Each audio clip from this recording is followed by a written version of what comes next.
Baik, Assalamualaikum warahmatullahi wabarakatuh. Sebelumnya, perkenalkan nama saya Ardiansyah. Saya dari Universitas Sultan Agung Tirtayasa dari Pendidikan Vokasional Teknik Elektro.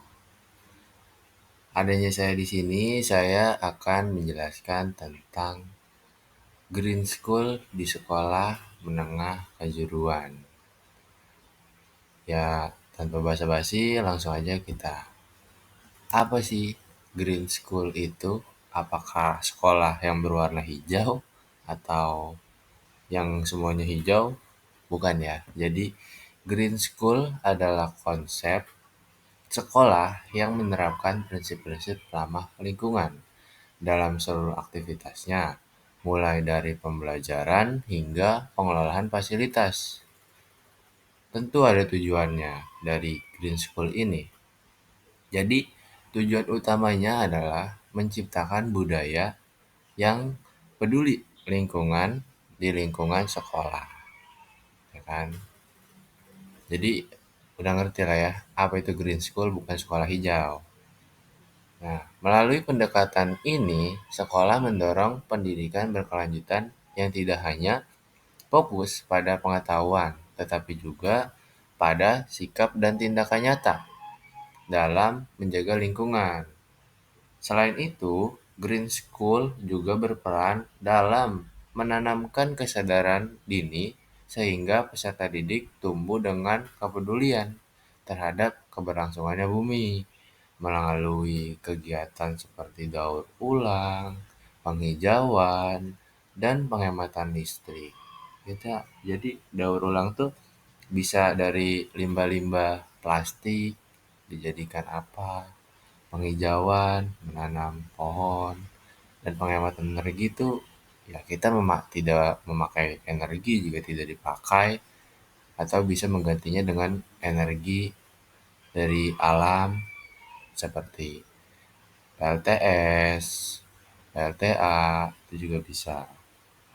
Nah, kita lanjut ke slide selanjutnya. Nah, di sini ada pentingnya Green School sebagai SMK sebagai tempat pembelajaran vokasional harus menyiapkan siswa menghadapi isu-isu lingkungan di dunia industri. Jadi SMK nih sebagai tempat belajar vokasional tuh harus paham sama isu lingkungan di dunia industri. Biar nanti ketika mereka terjun di dunia industri itu mereka tidak kaget. Nah, yang kedua itu ada penerapan Green School menanamkan budaya hemat energi dan pengolahan limbah. Nah, ini budaya hemat energi ya seperti tadi, nggak pakai energi ketika tidak dipakai. Pengolahan limbah ya limbah diolah, yang anorganik buat apa, organik untuk apa. Nah, yang ketiga ini ada menjawab tantangan global seperti perubahan iklim dan krisis energi. Jadi biar kita nggak kaget lah nanti sama perubahan iklim dan krisis energi ke depannya. Nah, kita lanjut ke slide berikutnya. Nah, di sini ada pilar-pilar Green School. Pertama itu ada pengelolaan lingkungan sekolah. Lingkungan sekolah kita rawat. Nah, yang kedua itu ada pembelajaran berbasis lingkungan. Nah, guru-guru nih belajar tapi berbasis lingkungan. Nah, ketiga itu ada partisipasi warga sekolah. Ini sangat penting ya. Kita warga sekolah guru udah pengen menerapkan Green School, tapi warga sekolahnya nggak pengen. Atau masih beberapa ada yang nggak pengen, kan itu nggak bisa terlaksana ya Green School. Nah, yang keempat ini ada kebijakan ramah lingkungan. Ya, kita lanjut ke slide selanjutnya. Inilah 4 pilar Green School ya. Kita lanjut ke slide selanjutnya. Di sini ada implementasi Green School di SMK. Kalau SMK Negeri 2 Surakarta nih udah menggunakan panel surya sebagai sumber energi listrik ya. Dia bagus banget ini penghemat energi. Dia jadi gunain panel surya buat dijadiin energi dari matahari. Yang kedua ini ada SMK Pertanian di Yogyakarta. Ini yang mengolah limbah organik menjadi kompos. Nih, limbah organik dijadiin pupuk. Bagus banget. Yang ketiga ada SMK Teknik Elektro, ini di Kebumen kalau nggak salah ya. Ya, praktik hemat energi. Dia nih kalau praktik, ruangan praktiknya tuh menggunakan sensor otomatis lampu. Jadi kalau ketika ruangan nggak dipakai, lampunya otomatis mati gitu ya. Tanpa kita, jadi orang yang kebiasaan ninggal-ninggal aja tanpa matiin kan gitu. Jadi ini di sekolah ini udah memakai sensor lampu otomatis. Kita lanjut ke slide selanjutnya. Di sini ada proyek siswa berbasis lingkungan. Nah, yang pertama tuh pembuatan ekrobrik dari limbah. Ekrobrik nih banyak banget ya kegunaannya. Salah satunya tuh bisa dijadiin kayak bentuk huruf, masih banyak lagi lah fungsi-fungsinya. Yang kedua nih desain instalasi irigasi hemat. Nah, di sini desainnya tuh jangan yang boros-boros airnya. Yang ketiga nih ada penerapan Internet of Things atau IoT untuk mengontrol energi listrik di bengkel sekolah. Nah, yang ketiga nih bagus karena kita bisa mengontrol bengkel sekolah dari jauh ya. Misalkan bengkel udah nggak dipakai, terus nggak ada yang matiin, ketinggalan lah. Lampu bisa kita matiin, panel-panel bisa kita matiin, yang mesin-mesin motor bisa kita matiin. Kayak gitu, ini sangat bagus untuk proyek siswa berbasis lingkungan. Kita lanjut ke slide selanjutnya. Nah, tentu ini ada manfaat dari Green School. Yang pertama, lingkungan sekolah lebih sehat dan bersih. Jelas dong, karena kita merawatnya, kita menerapkan Green School. Yang kedua, ada meningkatkan keterampilan siswa di bidang teknologi ramah lingkungan, ya kan? Karena siswa udah belajar Green School, tentu siswa bakal paham bidang teknologi ramah lingkungan. Itu juga jadi bisa buat ilmu. Nah, yang ketiga nih ada mendorong inovasi siswa untuk proyek hijau.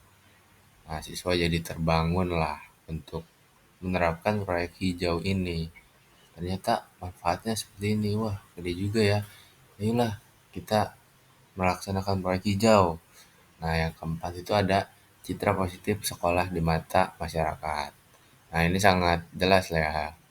Ibu-ibu yang suka ngomongin, wah sekolah itu bagus banget ya menerapkan Green School, lingkungan sekolahnya lebih bersih, jadi sehat.